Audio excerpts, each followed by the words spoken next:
craving satisfied. Adobo is done. Ayan mga sangkay. Done. Yummy, yummy. Pagkaing Pinoy na hindi nawawala sa mga kainan. Ayan, adobo. Kahit ano, basta adobo. Tapos papatungan natin ng sili. Ayan.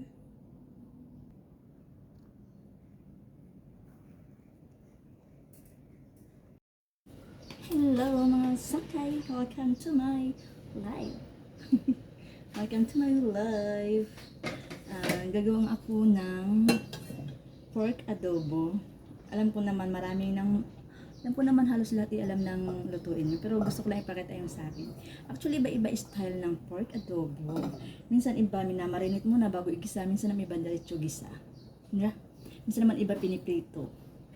Depende yon sa inyo. It's your choice. Charot. May iniinit ng akong dito, kaserola. Pero yung kaserola ko ay matibay. Mabigat. Hindi yung madaling masunugan, no? Ipakita ko lang. Ito siya. Ayan. Ayan. Nalagyan ako ng konting olive oil. Lagyan ko ng konting olive oil. Ito ay nagluto ako dito ng sa kabilang. Yung ko pala, may nakahanda na pala kung, ito pala yung kung nakamarinate. Drainin ko na. Ito siya. Ang sauce nito ay isasabaw ko mamaya.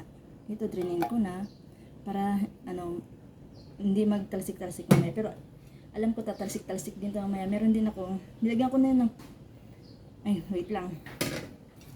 Nilagyan ko na yan ng paminta, tuyo, suka, onion, garlic,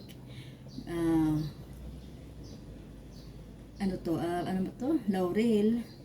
Tapos may hiniwalay din akong, umuusok na, pinatay ko muna, may hiniwalay din akong onion at saka bawang para panggisa. Ayan, then umuusok na, inubos ko muna yung apoy, kalat ko lang yung oil. Gigisa na natin. Ayusin natin. Taran! Ayan.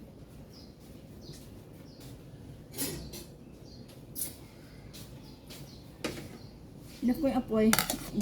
Natin sibuyas. Depende yung sa inyo kahit anong nahin na pwede. Okay lang.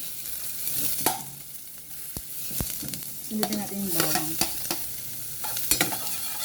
Ngayon bubuksan ko na yung apoy.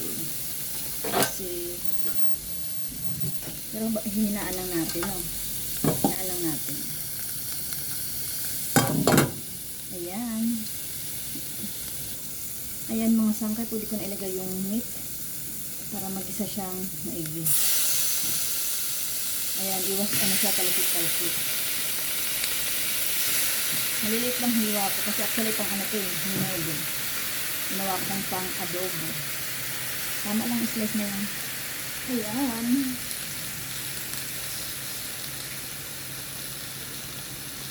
Tapos haluin lang natin. Then takpan natin. Hayaan mo natin siyang mag-isa. Pag maayos ang pagkakagisa niya, ayan. Ayan, balikan natin mamaya. Takpan muna natin. Balikan natin mamaya. Ayan, silipin na natin mga sangkay. Pero tingin ko ay nagtutubig siya. Ayan. Ayan, nagtubig siya. Kahit drainin ko kasi talagang nabasa kasi yung meat. Gusto ko toyo bago ko isabaw yung sauce na kaninang minarinate ko. Ayan muna natin. Takpan natin ulit. Takpan muna natin ulit. May tubig pa. Ayan mga sangkay. Tuyo na. Dito ko nilagay ito muna. Tuyo na ang ating ginisang pork. So, ilalagay ko na yung sauce. So, dagdagan ko na rin ayan, nagbibrika na siya. Dagdagan ko na rin ng tubig. Tapos papakuluin ko ulit, patuyuin. Para lumambot ng maayos yung karne. Ayan. Matagal talaga ako mga sangkay magluto. Kahit paksiw. 1 hour or 1 hour to 1.5. Ganon. Ito rin matagal din ako magluto. Tigas pa. Organic pa yung pork namin, kaya yan. Tagal, yan, ibubuhos ko na ang sauce na pinagmarinitan ko. Tapos, lalagyan ko din ng tubig. Lalagyan ko ng tubig. Pinapatoy ko to, adobo. May kunting sauce, pero pag nalagyan ko ng tubig to, umaapaw. Sayaan ko siyang umiga ng umiga. Ayan. Ayan, nalagdagan na natin ng tubig. Ayan, marami. Sayaan ko lang yan.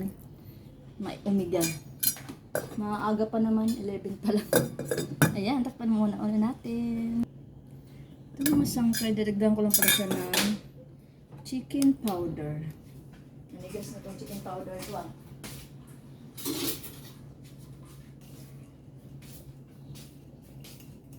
Saka natin titikman mamaya kung kailangan dagdagan pa ng panglasa. Kunti lang kasi may tuyo na yan. Takpan natin. After a year, charot. Ito na mga sangkay dyan. Lalagyan na natin ng sili. Ayan, teren. Dyan. Adobo is done. Ayan siya. Thank you guys for watching.